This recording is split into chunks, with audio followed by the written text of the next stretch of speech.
Dear students of MSc Sports Science semester second, आज मैं lecture number 13 में आपके लिए एक स्पेशल टॉपिक लाया हूं, वो है प्लेजरिज्म। तो आए इस पर हम कुछ बात करते हैं।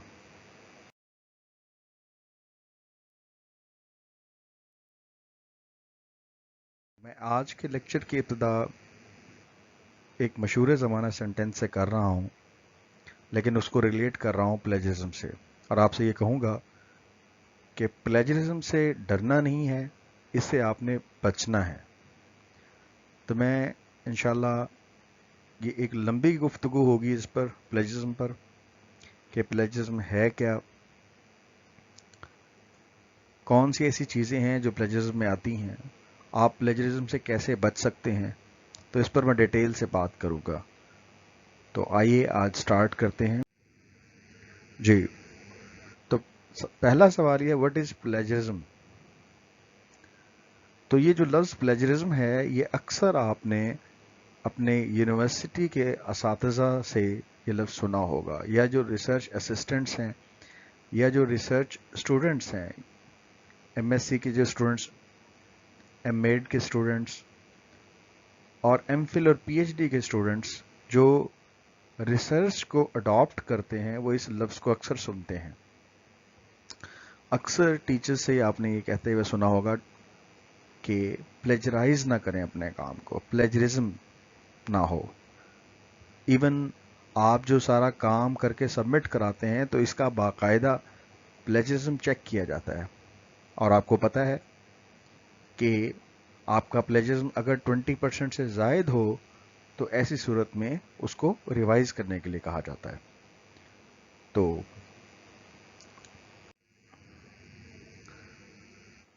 प्लेजरिज्म से मुराद क्या है। तो जब भी आपके टीचर, सुपरवाइजर या सीनियर आपको कहते हैं कि काम में प्लेजरिज्म ना हो, तो दरअसल उनकी इससे कहने से मुराद ये है कि आप जो भी काम कर रहे हैं उसको प्रॉपर रेफरेंस के साथ करें।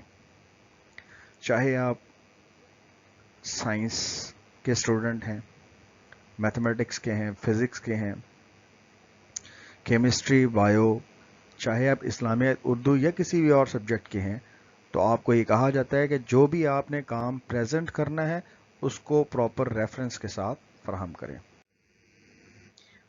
अब हमें देखना है कि रेफरेंस क्या होता है।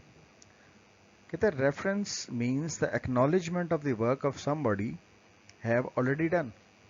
तो दरअसल जब आप कोई रिसर्च कर रहे होते हैं, तो पहले से मौजूद लिटरेचर को रिव्यू करके आप अपनी रिसर्च को कंटिन्यू करते हैं। दरअसल जो प्रीवियस रिसर्च होती है, वहाँ पे आप गैप्स ढूंढते हैं, और उन गैप्स को फिल करने के लिए आप अपनी रिसर्च कंटिन्यू करते हैं। तो चूंकि आपने रिसर्च गैप को फिल करना है, तो ऑलरेडी मौजूद जो लिटरेचर होगा, जब आप उसको प्रेजेंट करेंगे तो उसको प्रॉपर रेफरेंस के साथ देना है। ठीक है। तो by giving the reference of the work, the researcher gives credit to the first author. तो इससे क्या होता है, जो पहला ऑथर है, जो आपसे पहले लिख चुका है, जिसके रिसर्च गैप को आप फिल करने वाले हैं, जिसने जो काम किया है उसके रिसर्च गैप को आपने फिल करना है, तो आपने प्रॉपर उसके काम को एक्नॉलेज करना है। अब यह है कि प्लेजरिज्म की अहमियत क्या है। देखिए, plagiarism is a wrong way and shortcut for a researcher in which he owns the work of someone else. तो ये एक बड़ी मिस्टेक है। प्लेजरिज्म एक बड़ी मिस्टेक है। दरअसल ये बड़ी मिस्टेक इस तरह से है कि इसकी वजह से कई नुकसान आते हैं। मैं अगली स्लाइड में आपको बताता हूँ। तो प्लेजरिज्म एक गलत तरीकाकार है, जिससे जो स्टूडेंट है या रिसर्चर शॉर्टकट ढूंढता है, और बाज़ औक़ात ना चाहते हुए वो किसी और के काम को अपना कह के प्रेजेंट कर लेता है। तो प्लेजरिज्म इंतहाई सीरियस इशू है। तो स्टूडेंट्स बाज़ औक़ात ये इस तरह से भी कर बैठते हैं कि उन्हें पता ही नहीं होता कि वो प्लेजरिज्म कर रहे हैं। यानी बाज़ औक़ात उनसे प्लेजरिज्म हो जाता है, लेकिन उन्हें पता ही नहीं होता। अब देखना है कि ओरिजिन क्या है प्लेजरिज्म का। तो प्लेजरिज्म कोई آج کی بات نہیں ہے. اس کو دراصل لیا گیا ہے, ایک لیٹن ورڈ ہے جس کے معنی ہوتے ہیں ایبڈکٹر. آپ کو پتا ہے ایبڈکٹر کا مطلب کیا ہوتا ہے؟ کڈنیپر, جو کسی دوسرے کی چیز کو کڈنیپ کر لے. اور پلیجر بھی اس کے میننگ میں آتا ہے, جس کا مطلب ہوتا ہے اسٹیل کرنا, چوری کرنا. تو یقین مانیں یہ کوئی چھوٹی چیز نہیں ہے پلیجرزم. آپ نیکسٹ ویڈیو لیکچرز میں میرے ساتھ رہیں, میری نیکسٹ ویڈیوز کو سنیں. انشاءاللہ العزیز میں آپ کو پلیجرزم کیا ہوتا ہے اس کو بھی ڈیٹیل سے بتاتا ہوں, اور پلیجرزم کو ریموو کرنے کے طریقے. اب پلیجرزم کے کئی ایک نقصانات آپ کو ہو سکتے ہیں. اگر پلیجرزم کرتے ہیں آپ کی ڈگری خراب ہو سکتی ہے. جس جاب پہ آپ جاب کر رہے ہوں گے, جس ڈگری کے بہاف پہ اگر ڈگری نہیں رہے گی تو آپ کی جاب اور ساری عمر آپ کو کسی نہ کسی خاص قسم کی پنشمنٹ آپ کو مل سکتی ہے. تو لہٰذا پلیجرزم بڑا سیریس قسم کا آفینس ہے, اس سے بچنے کی کوشش کرنی ہے. اور آنے والی ویڈیوز میں آپ میرے ساتھ ان ٹچ رہیں. انشاءاللہ میں کوشش کروں گا کہ ان کو ڈیپلی اور بریفلی, یعنی گہرائی کے ساتھ لیکن مختصر میں لے کے چلوں گا. انشاءاللہ آپ کو چیزیں آپ کو دوں گا, فراہم کروں گا, انشاءاللہ فائدہ ہو. مزید یہ ہے کہ کچھ چھوٹی سی ریٹن اسائنمنٹ ہے.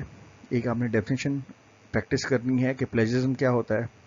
نمبر 2, پلیجرزم کا اوریجن کیا ہے. نمبر 3, پلیجرزم کی امپورٹنس کیا ہے. ریسرچر یا اسٹوڈنٹ کو اس کا کیوں پتا ہونا چاہیے, تو اس کے فوائد کیا ہیں. تو اس پہ تھوڑا سا آپ نے کام کرنا ہے. باقی انشاءاللہ نیکسٹ ویڈیوز میں آپ کو یہ بتاؤں گا کہ ایکڈیمک رائٹنگ کیا ہوتی ہے, پلیجرزم سے کیسے بچا جا سکتا ہے, اور پلیجرزم کتنی اقسام کا ہوتا ہے. تو انشاءاللہ آپ لوگ ان ٹچ رہیے گا. تو یہ ویڈیوز آپ کے لیے بڑی فائدہ مند ہوں گی.